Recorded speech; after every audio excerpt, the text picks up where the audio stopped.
Bueno, y Dios mediante, así sea. Pero bueno, vamos a hablar de tres enfermedades que se ligan en muchas personas y que directamente atacan el aparato respiratorio. ¿Y de qué les hablo? De la rinitis, la sinusitis y el asma. Y de repente ataca una, se junta la otra o se va la otra y viene la otra. Pero lo cierto es que aquí están dos expertos que nos van a ayudar a cómo enfrentar esta situación. Así que le vamos a dar la bienvenida al doctor Juan Antonio Carazo, él es especialista en medicina holística. Buenos Doctor, días. como siempre, un placer tenerlo en casa. Muy Gracias, buenos días. igualmente. Y también a Leonardo Rodríguez, él es enfermero, pero también experto en medicina natural. Leonardo, muy buenos días, bienvenidos. Buenos días, muchísimas gracias. El placer es nuestro de tenerlos aquí hoy lunes. Y doctor, de una vez, ¿por Sí. qué estas tres enfermedades están tan ligadas? Sí, efectivamente, ¿verdad? Cerca del 80% de los asmáticos tienen rinitis y cerca del 15 al 40% de los riníticos pueden desarrollar asma. Son enfermedades que tienen, digamos que una base similar, ¿verdad? De hiperreactividad que se llama, que es que las mucosas empiezan a producir mucho moco o se inflaman o tienen una respuesta inflamatoria, digamos, exagerada ante estímulos externos o cambios de temperatura, estímulos internos también. Entonces sí están muy relacionadas. Como hay hipersecreción de las mucosas, a veces las rinitis se pueden complicar con sinusitis, ¿verdad? Porque los senos, que son unas cavidades que tenemos en el cráneo, que están cubiertos con mucosas, empiezan a producir moco y moco y moco, se cierran las salidas y se sobreinfectan. Entonces están muy ligadas. Exacto. ¿Qué pasa en estas personas que están expuestas a todas estas, a que les suceda de esta manera, ¿verdad? Que de repente le picotea la nariz, le chorrea la nariz, al otro día está a lo mejor con algún cuadro. ¿Por qué son tan vulnerables? Sí, eso son enfermedades que muchas veces son familiares, ¿verdad? Ya tienen una predisposición. Generalmente son personas que tienen historias familiares de asmáticos o riníticos y son de ese tipo de enfermedades que van en la familia, ¿verdad? Tienen una respuesta, digamos, diferente del resto de la población. El resto de la población, por ejemplo, puede estar en contacto con algún alergeno y no tener absolutamente nada. Pero este tipo de personas, con algunos estímulos, el cuerpo simplemente reacciona de más, ¿verdad? Eso es lo que ocurre. Ahora, hagamos un repaso, digamos, por los síntomas, Leonardo, si nos pudieras ayudar. Arranquemos por la rinitis. Básicamente, cuando la gente se expone a estos agentes alergénicos, va a empezar a tener picor en la nariz, ¿verdad? Va a tener una sensación de mucha picazón, un poquito el dolor en la garganta, lo que conocemos como carraspera, ¿verdad? Entonces va a empezar a ser muy sensible la parte nasal y la parte bucal. Básicamente ahí estamos hablando de un proceso de rinitis por producto de una alergia, ¿verdad? Que es básicamente lo que nos va a afectar. Ya cuando hablamos ya de un proceso que va al asma, ya hablamos de una respiración un poco acelerada, cuando las personas empiezan a sentir que les falta la respiración, incluso en casos muy, muy severos puede empezar a perder la coloración, ¿verdad? De la parte de la facial, ¿verdad? Se pone un poquito morado, un poquito azulado los labios, producto de la falta de oxigenación. Básicamente es cuando la gente se expone, ¿verdad? Como a altas cargas de actividad física, entonces empieza a agitarse y producto del problema, la falta de respiración, tiende a haber una parte emocional, ¿verdad? Como el susto, entonces más bien se complica, ¿verdad? La situación. ¿Y en el caso de la sinusitis? En el caso de la sinusitis es cuando ya tenemos mocos muy líquidos, ¿verdad? Entonces empiezan a salir los mocos, empezamos a sentir incluso olor en la parte mucosa un poquito fuerte, empezamos a sentir como ya los síntomas de infección, fiebre, dolor de cuerpo, todo lo que va a venir relacionado con la infección. Entonces va a ser como en la parte interna. Es importante tener ese cuidado de que si una persona es propensa, tener cuidado con los factores alergénicos, ¿verdad? Para que no vaya a alterar y a desencadenar las otras enfermedades. Ahora, doctor, ¿a qué edad es más común que aparezcan este tipo de enfermedades? Sí, bueno, aquí en Costa Rica, digamos, la prevalencia de asma es bastante elevada, sobre todo en niños. Sí. Nosotros tenemos algunos picos virales también, porque el asma y estas enfermedades respiratorias no solamente son debido a alergenos, ¿verdad? Sino algunas veces también a factores virales y otros. Pero acá a veces hay picos de enfermedad viral como el virus respiratorio sincicial que causa bronquiolitis.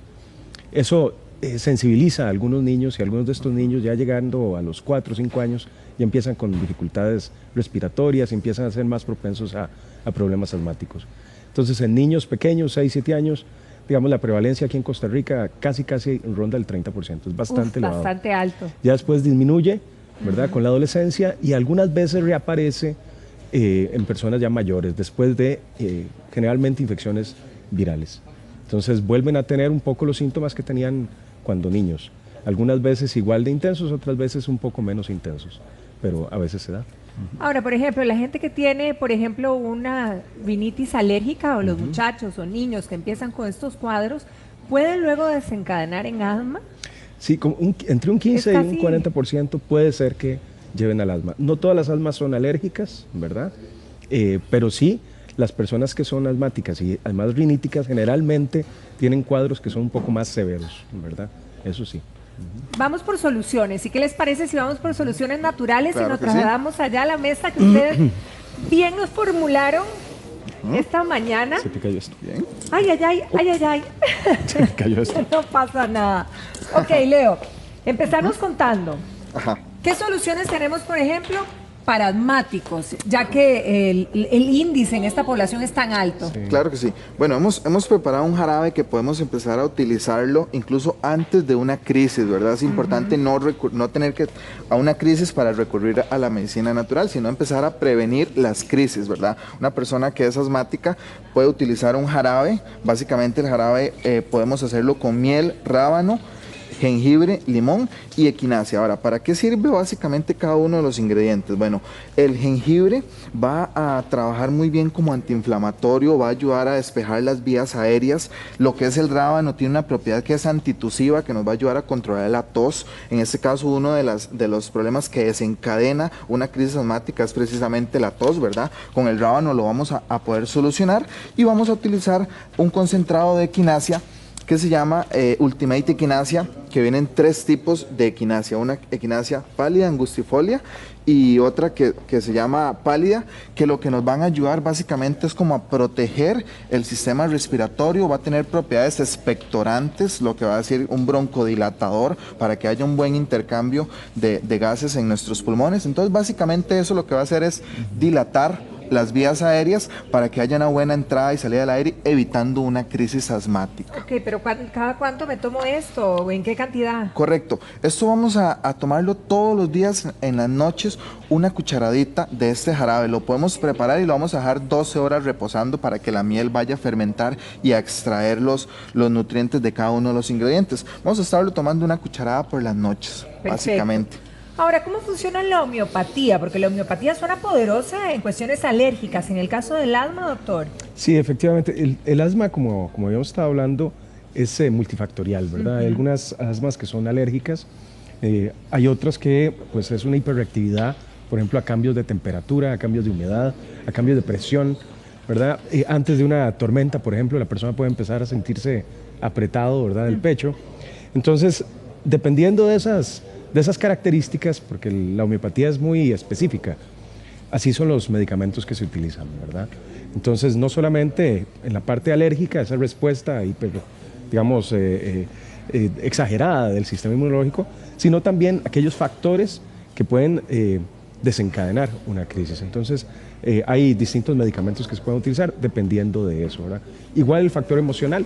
Se ha visto también que las emociones, se ha visto que las emociones, buenas o malas, ¿verdad? Sí. En personas alérgicas y en personas asmáticas pueden incrementar sus síntomas. Entonces, en ese sentido, digamos, la homeopatía también tiene medicamentos para nivelar y equilibrar a la persona. O sea, porque una emoción puede desencadenar una crisis y entonces hay que equilibrarlo todo. Todo depende de cómo nos adaptamos. Sí. Si nuestra capacidad de adaptación no es muy buena, pues entonces entramos en desequilibrio y empezamos con problemas. La homeopatía lo que ayuda es a equilibrar a la persona para que esos cambios pues no nos saquen de balance. Afecten, claro. Ahora, Leonardo, la equinacia, ¿cómo es que funcionan los asmáticos? ¿Qué es lo que hace? ¿Cuál es su poder? Ok, bueno, la equinacia, cualquiera de las 3 especies de equinacia que existen, ¿verdad? En ese concentrado están las 3 mezcladas, por lo tanto es un concentrado muchísimo más potente. La equinacia lo que va a hacer es como a broncodilatar, es un expectorante, va a ayudar a que los pulmones se abran, ¿verdad? Literalmente, para que haya una buena entrada y salida de líquidos, de aire. Es importante proteger proteger el sistema inmunológico, por lo tanto la equinacia también va a ser antimicrobiana, antibacteriana, va a tener efectos para las defensas y es muy útil en el caso de los asmáticos. Esa sí se utiliza, si la van a utilizar pura, se utiliza solo 20 gotas en la mañana y 20 gotas en la tarde porque es muy concentrada. Entonces se recomienda únicamente 20 gotas en el caso de los adultos y en el caso de los niños mayores de 2 años solo se utilizarían 10 gotas. ¿Verdad? Ok. Ahora, ¿por qué cuando hablamos de asma, verdad? Y usted lo comentaba ahora, doctor, del montón de niños, ¿verdad?, que padecen de asma. Pero ¿qué pasa también con esa gran cantidad de adultos que de repente desencadenan el asma en esa edad adulta? No que se les vuelve ¿verdad?, a desarrollar, sino que realmente empiezan con los primeros cuadros. Sí, hay muchos tóxicos ambientales que tenemos, ¿verdad? O sea, la cantidad de humo, estamos expuestos a cambios de temperatura abruptos, el uso de aire acondicionado, los aires acondicionados que no se limpian frecuentemente, mantienen alergenos, ¿verdad?, constantes, y las infecciones virales. Hay infecciones virales que después de infecciones virales puede uno desencadenar un problema asmático. Lo otro también son las emociones, el estrés, ¿verdad? Entonces, cualquiera de esas puede darnos a nosotros problemas, ¿verdad? Ahora, como decía Leonardo, es el abordaje, pues de una forma integral, ¿verdad? Pues hay que ver a la persona, qué es lo que está pasando, ¿verdad? La parte emocional, importantísimo. Y en personas que son asmáticas o que tienen tendencia, digamos, a las secreciones, ver que no se infecten, que las vías respiratorias se puedan abrir y que baje la inflamación y que mejore la secreción de moco. ¿Verdad? Que eso es... Doctor, ahora lo conversamos y usted lo explicó, pero me encantaría que reitere en cuanto a, por ejemplo, cuando nosotros tenemos ese goteo en la nariz, esa rinitis alérgica, ¿verdad? ¿Hasta dónde? Porque la gente está preguntando mucho al respecto. ¿Hasta dónde esto se puede convertir en asma o en una sinusitis? No sé si realmente ahí se entrelacen y si siempre es obligatorio, ¿verdad? Sí, no siempre es obligatorio. Por eso, más o menos el 15%, de entre un 15 y un 40% de los riníticos pueden desencadenar asmas, ¿verdad? El 80% de los asmáticos sí tienen rinitis. No, el hecho de que tengas una rinitis no significa que vas a ser asmático, pero sí hay una digamos una hipersecreción, hay una hiperreactividad a nivel de mucosas, entonces tenemos que estar sobre la jugada, ¿verdad? De que de repente nos cuidemos los resfríos, hay gente que no se cuida los resfríos, se resfría y sigue en su trajín diario. ¿Y esos resfríos cotidianos en qué pueden parar? ¿Pueden parar en alguno? Pueden darles bronquitis, ¿verdad? Ajá. Y bronquitis algunas veces se pueden complicar en problemas asmáticos. No necesariamente va a dar, no necesariamente 1 más 1 es 2, pero si uno tiene esa tendencia a tener una hiperreactividad a nivel nasal, es mejor cuidarse. Pero sí el 80% de los asmáticos son riníticos. Sí. Okay. Tengan o no, digamos, se den o no cuenta. Ok. ¿Verdad? ¿Y cómo no se dan cuenta? Sí, porque de repente nada más se sienten un poquito tapados, pero no les molesta. Pero los estudios lo que han visto es eso, que el 80% de los asmáticos sí tienen algún tipo de manifestación rinítica, ¿verdad? A nivel inflamatorio. Ok. Sí. Ahora, ¿qué pasa, Leonardo, con o sea, cuando uno tiene rinitis es bastante molesto, ¿verdad? Inclusive a veces no pasas una buena noche. ¿Qué le podemos recomendar a los riníticos? Sí, lo primero es tratar de descubrir cuál es el agente que ocasiona la alergia, ¿verdad? Porque muchas veces está en el hogar, muchas veces son los químicos, a veces es las almohadas o las cobijas. Entonces, cuando las personas logran identificar el agente que le ocasiona la alergia, lo pueden eliminar y ya ahí va a controlar la mitad de los síntomas, ¿verdad? Básicamente.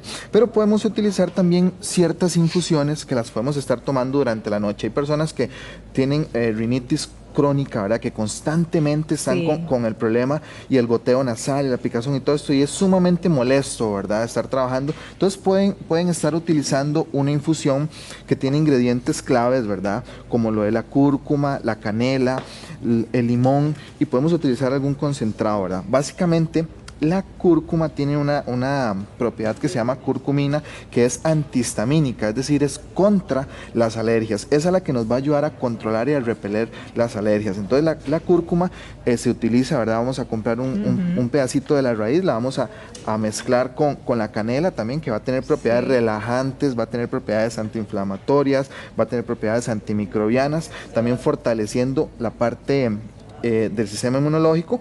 Y para terminar de fortalecer el sistema inmunológico utilizamos el limón, ¿verdad? Que es alto en vitamina C, que nos va a ayudar a proteger para las defensas, para repeler las alergias. Esta infusión la tomamos todos los días en la noche, después de cenar, después de todo, antes de irnos a acostar, una media hora antes de dormir, la podemos tomar. Canela, cúrcuma, limón. Repasemos esa famosa palabra que muchas veces usamos para los chiquillos, ¿verdad? Los mocosos. Sí. ¿Y de dónde vienen? Aquellos niños que siempre están con mocos. ¿Qué hacer con ellos, doctor? ¿Eso también es un indicio de que va a ser un chico alérgico o no necesariamente? No, lo que pasa es que los niños pequeños todavía no tienen bien maduro su sistema inmunológico. El sistema inmunológico ya, digamos que alcanza sus mayores niveles de maduración después de los 5 años. Ok. Antes de eso, son más propensos a infecciones respiratorias. No necesariamente que vayan a ser asmáticos, ni necesariamente que vayan a padecer de sinusitis, ¿verdad? Exacto. De hecho, algunos de los senos, en chicos pequeños, digamos, como el seno frontal, todavía no está bien desarrollado. Entonces es muy inusual que se vean sinusitis en niños. Pero sí, en niños pequeños sobre todo. Pero sí está más cerca de donde están un polvo, ¿verdad? Andan tirados en el piso, andan sin medias, no hay chiquito que le gusten los zapatos. Si los chiquitos pudieran quitarse los zapatos y tirarlos en el techo, lo harían.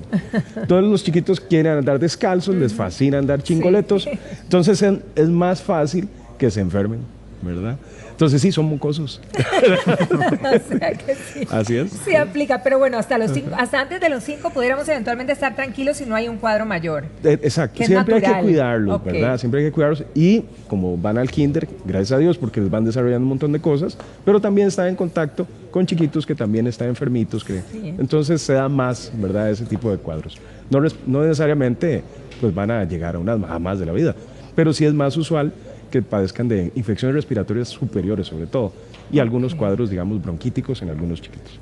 Ahora, Leonardo, el vaporizador, ¿para qué es recomendable? ¿Cómo se debería o no se debería utilizar? Claro que sí. El vaporizador básicamente podemos utilizar algunas hierbas aromáticas, ¿verdad? Como lo es el romero o como lo es el eucalipto. Incluso podemos utilizar también el pino. Básicamente lo que recomendamos a las personas es colocar agua caliente hirviendo en una taza, ojalá de abertura ancha, colocar lo que es el romero, colocar el eucalipto, colocar pino, incluso podemos también colocar menta y empezar a hacer tipo nebulización, ¿verdad? Cuando las personas están a punto de una crisis o con rinitis, empezar a inhalar precisamente todas esas hierbas aromáticas para empezar a despejar las vías aéreas y empezar a eliminar los síntomas. Se recomienda hacerlo por las noches, ¿verdad? Que es una recomendación, pero cuando las personas se empiezan a sentir mal a cualquier hora del día, puede empezar a recurrir romero, eucalipto y empezar a hacerse su vaporizador. Puede utilizar una, puede utilizar dos, puede utilizar las 3, las 4, no hay ningún O problema. sea, la idea es como taparse y inhalar eso calientón, ¿verdad? Como se lo hacían a uno chiquitillo. Exactamente. Ahora hay que tener mucho cuidado con las ollas calientes y aprovechamos también porque por ahí que se total- dejan en el cuarto de los totalmente. niños también es un peligro, ¿verdad? Así es. Totalmente. Lo recomendable es en una taza o en un recipiente de boca ancha, acercar al niño o acercarse uno, ¿verdad? Lo más que pueda para empezar a inhalar, ¿verdad? Pero obviamente con todas las precauciones del caso. También existen también las esencias Sí, de sí. romero, las esencias de eucalipto o la menta, que también lo podemos empezar a aplicar en el pecho o en el cuello. Entonces, por ejemplo, si sabemos que el niño todos los días amanece con rinitis, ¿verdad? Que es algo muy común antes de irse para la escuela, está con estornudos o con picazón, le aplicamos por las noches algún tipo de esencia de estas mismas que hemos mencionado, lo frotamos, como decimos, ¿verdad? Para que, y eso le va a ayudar durante toda la noche a empezar a respirar precisamente el aroma, y eso es una muy buena práctica para eliminar los síntomas. Excelente. Doctor, el famoso pitillo o silbido que empezamos a sentir en los chicos, Sí. ¿qué recomendaciones frente a un cuadro de estos? No, digamos, yo creo que los niños tienen una gran capacidad de acomodarse. Ya cuando nosotros vemos un pitillo en un chiquito, mejor llévelo al médico. Así te digo. Si el chiquito lo que está teniendo es un poco de tos, ¿verdad? Un poquito de trancazón de nariz, perfecto, podemos utilizar algunos de los remedios naturales. Pero ya cuando el chiquito tiene dificultad respiratoria, que empieza con ese pitillo, si tiene el tiraje, del que hablaba ahora Leonardo, ¿verdad? Que lo vemos que los músculos están un poquito apretaditos, ¿verdad? Si de repente la pancita se está metiendo, no lo dude, mejor llévelo a que lo revisen. Ahora, usted mencionó algo de que los chiquillos caminan descalzos. Chiquillos y hay más de un adulto. ¿Es un mito, es una realidad que ese frío entra por los pies y que muchas veces nos efectivamente. resfriamos por eso? Así es. Y la gente, nosotros es que como nuestro clima es tan cambiante, Sí. ¿verdad? Entonces no estamos acostumbrados, como en otras latitudes, a tener ropa de. Sí, cierto. Tal vez hasta se nos olvide el paraguas en época lluviosa y nos va mal, pero no estamos acostumbrados a eso. El 60% del calor del cuerpo se elimina entre pies y cabeza. Entonces, si nosotros no tenemos los pies cubiertos y los tenemos secos, nos podemos enfermar. Si nosotros no nos cubrimos la cabeza, también nos podemos enfermar. Entonces, efectivamente, el calor se pierde entre cabeza y pies, 60% es de calor. Por eso que nuestras abuelitas también, así como decía Leonardo que se frotaba el pecho, pero también nos frotaban ¿verdad? La planta de los pies. La planta de los piecitos. Correcto. Y luego nos ponían medias para calentar todo ese frío que habíamos absorbido. Eso Así sí, es, ¿verdad? así es, sí. Correcto. Ahora, ¿por qué tenés esas matas ahí que algún, ¿verdad? Algún cometido tienen? Contame, Leonardo. Bueno, estas plantas básicamente yo creo que deberían de estar en el jardín de todos los hogares, ¿verdad? Porque son súper beneficiosas. El aloe vera o lo que es sábila, ¿verdad? Que tiene muchas propiedades, mucho a nivel digestivo, pero también para el asma va a tener efectos porque va a proteger, ¿verdad? A fortalecer el sistema inmunológico, a proteger contra los agentes que ocasionan la alergia, ¿verdad? ¿Pero de qué manera, Leo? ¿De qué manera? Bueno, esto lo pueden pelar, ¿verdad? Lo pueden utilizar la babita, lo Sí, que llaman la sí, babita, sí. y se lo pueden estar dando al niño o a la persona, se puede estar consumiendo una vez a la semana y va a empezar a generar las defensas. De igual manera, hay personas que no les gusta el procedimiento, entonces utilizan jugos directo, digamos, como el jugo Ok. de aloe vera, que lo pueden estar utilizando y va a tener las mismas propiedades que esto. Hay que tener en cuenta las especies correctas, ¿verdad? Porque de sábila hay más de 300 especies, entonces hay que tener mucho cuidado cuál es la especie correcta, ¿verdad? Y también esta otra que punza un poquito, ¿verdad? Que tener Estoy viendo. mucho cuidado ¿Qué si hay es? niños. Esto se llama cardo mariano. El cardomariano, El sí hemos cardomariano. hablado, ¿cierto? Correcto. ¿Qué hace el cardomariano? El cardomariano también va a tener funciones contra el asma. Más que todo, los efectos benéficos van a ser más en la parte digestiva, pero para el asma es expectorante. También tiene Ok. propiedades expectorantes que nos van a ayudar al flujo de aire, ¿verdad? Entonces también lo podemos tener como para fortalecer. Igual podemos estarlo utilizando una vez a la semana sin ningún problema. No necesito tener la crisis para recurrir a la medicina natural, sino que la medicina natural debe ser un asunto preventivo, ¿verdad? Que es lo que Bueno, y aquí hemos motivamos. visto, ¿verdad? El abanico de posibilidades. Correcto. Ahora, dicen por ahí, y esto quisiera saber si es un mito, ¿verdad? Porque también la gente tiene sus dudas, que a los asmáticos no es recomendable frotarlos. ¿Qué tanto? No. ¿Hay es- alguna contraindicación en este sentido? No, hay personas que no manejan bien algunas de las sustancias, el eucalipto, por ejemplo, ¿verdad? Entonces que puede, más bien si es mucha la cantidad, irritarlos, ¿verdad? Que ese sería el problema principal. Pero perfectamente se pueden frotar, ¿verdad? Y calentar. Mucha gente con solo calentarlos mejoran un poquito, ¿verdad? Sí, porque mucha gente disfruta, bueno, pecho, así como decían, también espalda, pies. Bueno, la frotada es completa porque uno quiere recuperarse. ¿Con Así qué es. sería recomendable frotar para evitar cualquier, disconformidad o alguna consecuencia negativa, doctor? Sí, no, por eso. Generalmente, digamos, con productos, digamos, que tengan menta, que tengan eucalipto, ¿verdad? Eso hace que el eucalipto generalmente es antiinflamatorio, digamos. Es una de Además, las, ayuda en eso, entonces, claro. baja la inflamación, abre las vías respiratorias. Por eso hay algunos productos que uno se pone y de repente, ¿verdad? Sí, Respiras, sí, sí. ¿verdad? Entonces, desinflama, te abre, ¿verdad? Pero sí hay algunas personas que pueden más bien irritarles, ¿verdad? Entonces, es el cuidado. Pero perfectamente puedes frotarlos. Ok. ¿Y la que usa miel de abeja, por ejemplo, o alcanfor? El alcanfor no se puede utilizar en todo el mundo, ¿verdad? Incluso en niños pequeños, digamos, No no es es muy recomendable. recomendable, ¿verdad? Ok. Lo recomendable puede irritar demasiado. Entonces, ¿Leonardo? mejor Sí, no. en ese caso, cuando vayamos a utilizar miel de abeja, es importante utilizarlo con un pañito o con una toalla sobre la espalda, digamos. Si vamos a frotar al niño con un poquito de miel de abeja, le ponemos un pañito caliente o tibiecito, ¿verdad? Ok, encima. Encima para que eso vaya a abrir un poquito los poros y vaya a permitir que el calor ingrese Penetre, y todo lo ajá. demás, ¿verdad? Lo que pasa con la miel de abeja es que a veces llegan las hormiguitas, ¿verdad? Entonces le puede afectar al niño y es muy común que los niños sean picados por las hormigas. De verdad, santo, sí, Muy es que común. estás puro dulce, te Puro dejo dulce. todo el la noche. Si hay Correcto. hormiguillas por ahí, mejor entonces el eucalipto y la Esencias. menta me parece La menta. absolutamente. Utilizamos menta concentrada, Ah, ¿verdad? bueno. Como esta, Ajá. que es un aceite de menta piperina, ¿verdad? Que este lo podemos estar utilizando en todo tipo de personas, no hay ningún problema y es 100% puro, 100% natural y va realmente a ayudarle a despejar las vías aéreas. Excelente. Leo, Ujú. muchísimas gracias. Muchísimo gusto. Muchísimas gracias, doctor. Con Un mucho placer haber gusto. conversado con ustedes y con algo que Encantado. afecta pues a gran parte de la población, Sí. ¿verdad? Así que hay que Correcto. buscar recursos y cuando son naturales me parece además fantástico. Que pasen una feliz semana. Igual. Gracias, igualmente. Bien, y nosotros continuamos con más temas de su interés y en este caso vamos a hablar de uno de los exámenes que más, bueno, muchas veces nos mandan y Verónica González nos trae los detalles.